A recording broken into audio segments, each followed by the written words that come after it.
ચાલો આજે આપણે હાંડવો બનાવીશું. તો એના માટે આપણે ખીચડિયા ચોખા લીધા છે. આપણે કોઈ પણ ઝીણા ચોખા લઈ શકીએ, જીરાસર હોય તો પણ લઈ શકીએ, બાસમતી કે મોટા કોઈ ચોખા નહીં લેવાના, આ રીતે ઝીણા ચોખા હોય એ જ લેવાના. 2 વાટકી આપણે ચોખા લીધા છે, તો આપણે 1 વાટકી ચણાની દાળ લઈશું. આ વાટકી ભરી અને મેં 2 વાટકી ચોખા લીધા હતા. 1 વાટકી આપણે ચણાની દાળ લીધી છે.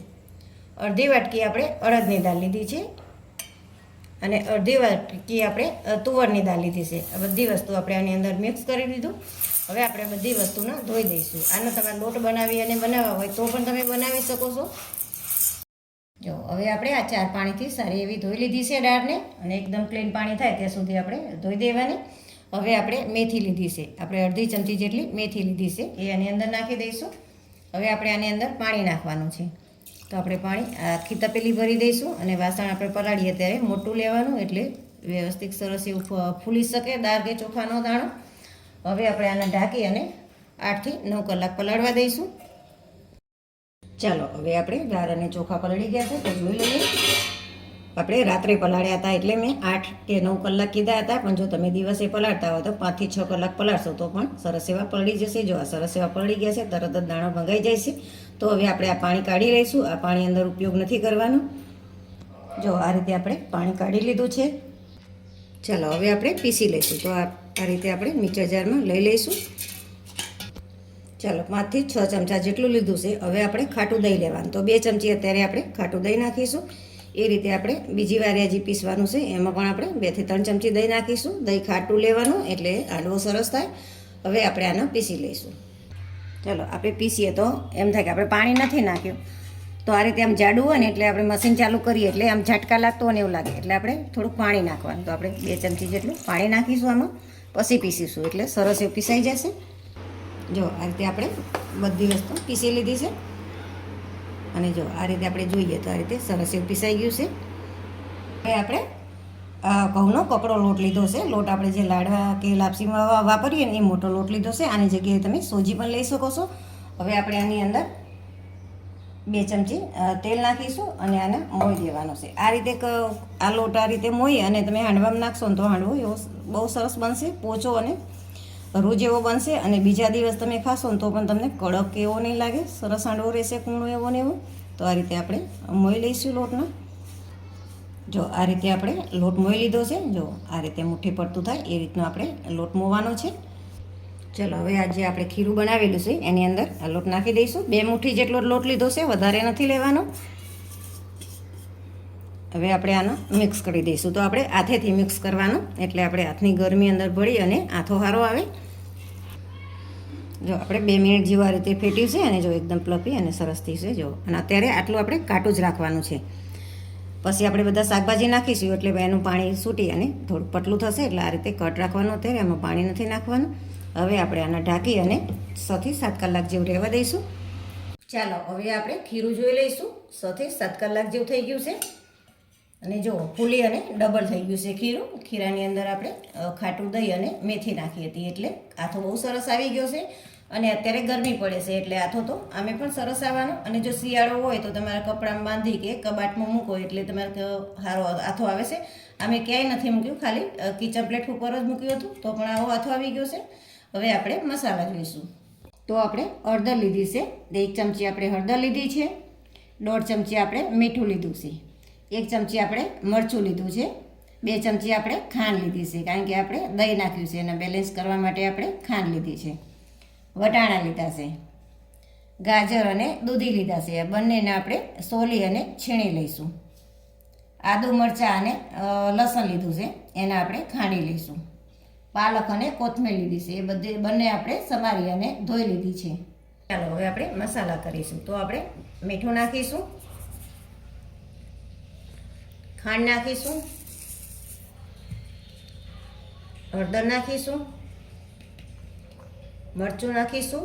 મરચું તમારી રીતે લાલ કે લીલું જેવું તીખું જોતું હોય એ પ્રમાણે નાખી શકો છો. વટાણા નાખીશું, આદુ મરચાં અને લસણની પેસ્ટ નાખીશું.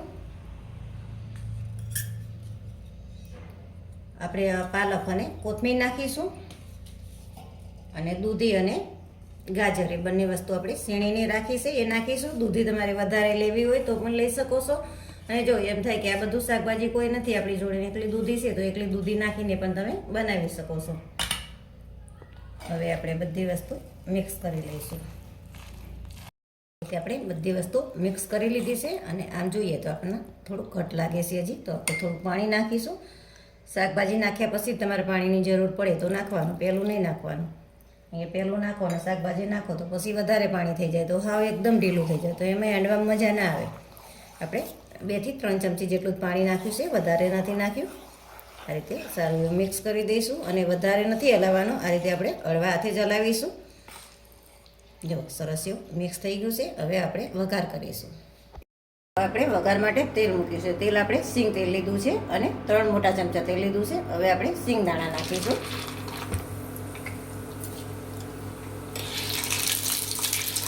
થોડુંક આપણે આ રીતે થવા દઈશું સિંગદાણાને. સિંગદાણા થોડા સાંતરે એટલે આપણે રાઈ નાખીશું. રાઈ થોડી ફૂટવા લાગે એટલે આપણે લીમડાના પાન નાખીશું. આ રીતે કટિંગ કરી અને સૂકું મરચું નાખીશું અને તલ નાખીશું. અને તરત આ રીતે હલાવવામાં છે એટલે જે તલ છે એ ફૂટીને બહાર ના આવે.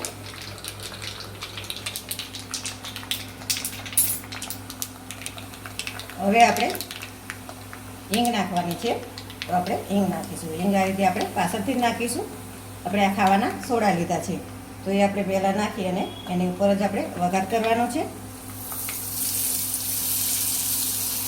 થોડુંક વઘાર આપણે ઉપરથી નાખીશું અને આ રીતે બધી વસ્તુ મિક્સ કરી લઈશું. જો આ રીતે આપણે વઘાર કર્યો એટલે એકદમ ફૂલી ગયો. અને જો આ વખતે તમારે એમ લાગે થોડી કોઈ વસ્તુ વધારે કે ઓછી હોય તો ચાખી લેવાનું, એટલે આ સમય તમે નાખી શકો છો. હવે આપણે હાંડવાનું કુકર લીધું છે તો એની અંદર આપણે 1 ચમચી જેટલું તેલ નાખ્યું છે અને આ રીતે આપણે બ્રશથી બધી બાજુ ગ્રીસ કરી લઈશું. હવે આપણે આ બધું ખીરું આની અંદર નાખી દઈશું. અને જો તમારે કઢાઈ કે પેનમાં કરવું હોય તો પણ તમે કરી શકો છો. તો એમાં તમારે જેટલું જોવે એ પ્રમાણે જ ખીરું નાખવાનું. હવે આપણે આ રીતે બધું ખીરું કુકરની અંદર લઈ લીધું છે અને આપણે જે થોડોક વઘાર રાખ્યો હતો એ આપણે આની ઉપરથી નાખવાનો છે. અને હું હમણાં બોલી ગઈ હતી કે જોવે એટલું ખીરું, પણ હું એમ બોલવાનું હતું મારે કે જ્યારે તમે પ્લેનમાં બનાવતા હોય ત્યારે તમારા પ્લેનમાં જ્યારે જેટલું પથરવાનું હોય એ રીતે જ એની અંદર ઓલો સોડા નાખવાનો. બધાની અંદર સોડા નહીં નાખી દેવાનો. એમ થાય કે આપણે એક ભાગ કરવો તો એક ભાગમાં જ આપણે સોડા નાખવાનો. આ રીતે આપણે બધે વઘાર પથરી દઈશું. આ રીતે કરવાથી ઉપર દેખાવ સરસ આવે છે હાંડવાનો.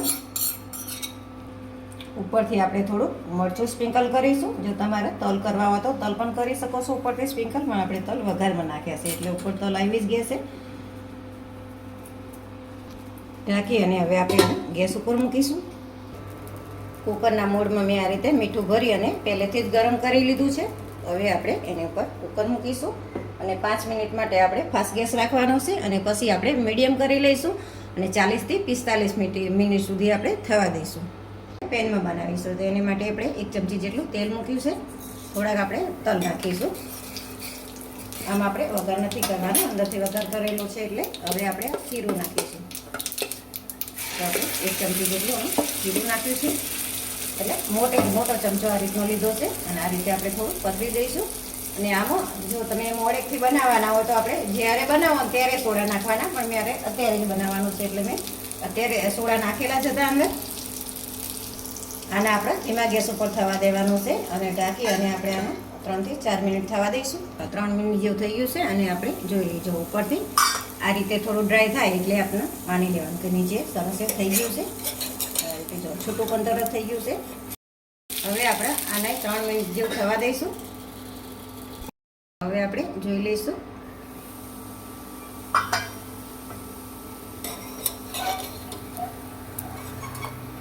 નીચે તમને બતાવી દઉં. જો નીચે પણ બહુ સરસ થઈ ગયું છે અને ઉપરની સાઈડ પણ સરસ ચડી ગયું છે. તો હવે આપણે કાઢી લઈશું. હવે આપણે હાંડવો જોઈ લઈએ. 40 થી 45 મિનિટ જેવું થઈ ગયું છે.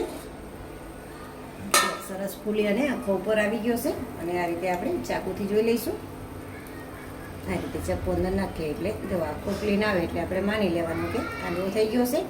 હવે આપણે ગેસ બંધ કરી લઈશું અને મેં આ સગડી પર મૂક્યો છે, એટલે સગડી ઉપર તમે 20% જેવું બાકી હોય ને તો તમે બંધ કરી દો તો પણ થઈ જાય છે.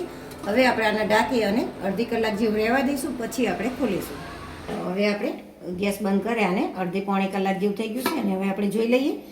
અને કુકર તો ગરમ જ રહેશે, કારણ કે નીચે મીઠું ગરમ હોય એટલે કુકર ગરમ જ રહેશે. તો આપણે આ રીતે સાઈડમાંથી થોડું ખુલ્લું કરી અને પછી આપણે કટિંગ કરીશું. જો તરત જ ખુલ્લું પડી જાય છે, વાર નથી થતી.